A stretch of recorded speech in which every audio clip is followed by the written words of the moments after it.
Donc aujourd'hui, on va se faire des hadiths plus chauds que la canicule. Comme tu l'as vu dans le titre, ça va être les hadiths sur Moïse. Donc là, ça va littéralement dépasser l'entendement. Donc, dans cette édition d'A El Koutoub El Ilmiya, au tome numéro 3, on va s'en lire plusieurs. On va commencer par lequel? Parce que franchement, il y a match entre les hadiths les plus chelous. Je vais voir, ça va être littéralement extraordinaire. Oui, je tourne les pages pendant que je commence. Oui, voilà. Donc, je sais pas, franchement, je me tâte, hein. Je vous le dis honnêtement, là, c'est vraiment la crème de la crème.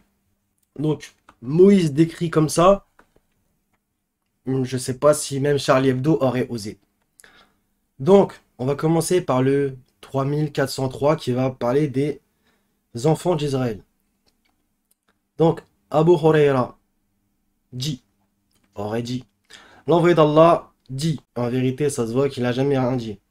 On avait dit au béni Israël, et ça c'est un verset qui va citer, et entrez par la porte en vous prosternant et demandez la rémission. Donc ça c'est issu de la Sourate 2, verset 58, comme tu le vois ici en jaune, d'accord? C'est écrit en rouge.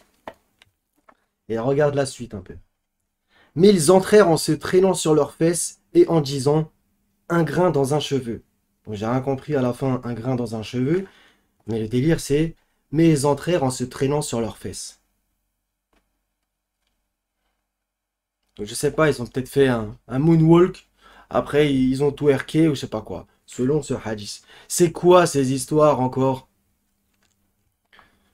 Celui d'en dessous, le 3404. Abu Huraira. Tu vas voir, c'est toujours le même blast qui revient, hein. Dit, l'envoyé d'Allah, dit, aurait soi-disant dit, comme d'habitude, Moïse était un homme pudique.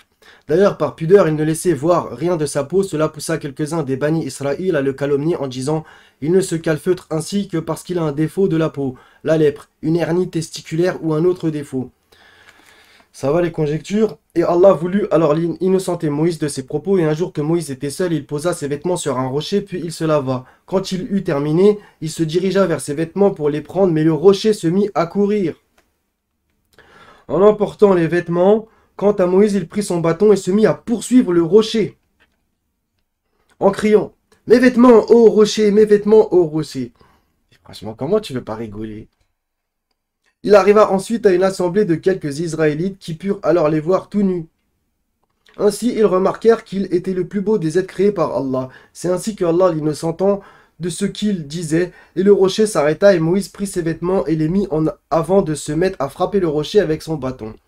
Par Allah, cela laissa sur le rocher quelques traces, 3, 4 ou 5. D'accord. Et ce verset fait allusion à cela. Donc, sourate 33, verset 69. Ça va être marrant, puisque justement, c'est ce verset que j'avais envie de sortir, vu ce qu'il raconte sur lui quand même. Ô vous qui croyez, ne soyez pas comme ceux qui ont offensé Moïse. Allah l'a déclaré innocent de leurs accusations, car il était honorable auprès d'Allah. Vraiment, c'est incroyable. Avant, il n'y avait pas Hollywood, hein, faut que tu te le dises aussi, tu vois. 3407. Abu Huraira. Comme d'habitude, donc c'est vraiment, c'est... Soi-disant. Donc, il aurait dit, on envoya l'ange de la mort pour aller trouver Moïse. Mais une fois cet ange arrivé, Moïse le frappa. Alors l'ange retourna vers son seigneur et lui dit, tu m'as envoyé vers un serviteur qui ne veut pas mourir. Tout homme goûtera la mort, et nul ne peut avancer ou retarder son terme. Soi-disant, le Seigneur dit, donc t'imagines, ça fait parler aussi Dieu. Retourne vers lui et dis-lui de poser sa main sur le dos d'un taureau. Il aura à vivre autant d'années que sa main couvrira de poils, chaque poil pour une année. Moïse dit, ô Seigneur, et après cela? Le Seigneur dit, après cela, ce sera la mort. Moïse dit, que cela arrive maintenant. Et il demanda alors à Allah de le rapprocher de la terre sainte à une distance d'un jet de pierre.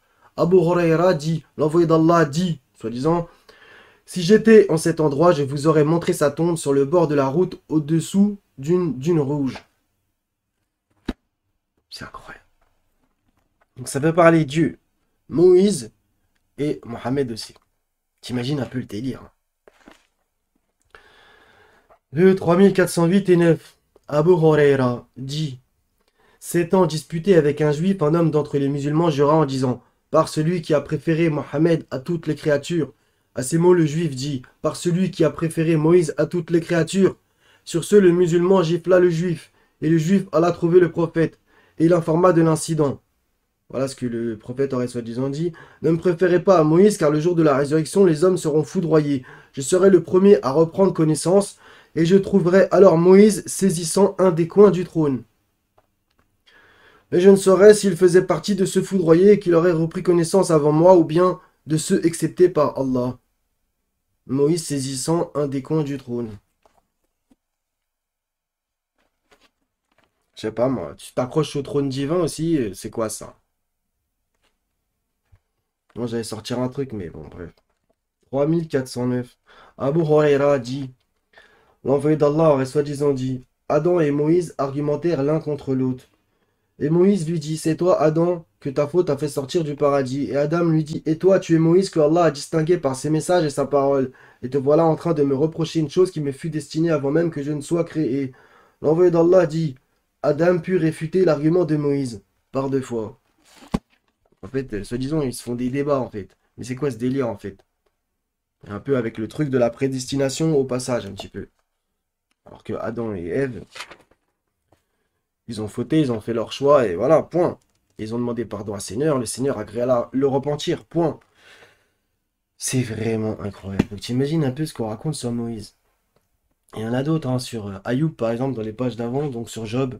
Voilà, il se lavait tout nu, etc. L'histoire des criquets, un calvaire. Et après, on va me dire, non, mais ça, on vient de zoomer, tu vois, on se zoome comme ça, on dit ça. Faut suivre la sunna, c'est Mohammed là-dedans. Ah bon? Ah bon? Comme dirait l'autre, je me marre. Soyez tous bénis les frères et sœurs. À la prochaine si Dieu veut. Paix sur vous tous. Louange à Dieu, Seigneur des mondes, et paix sur les envoyés, tous ceux qui ont été calomniés.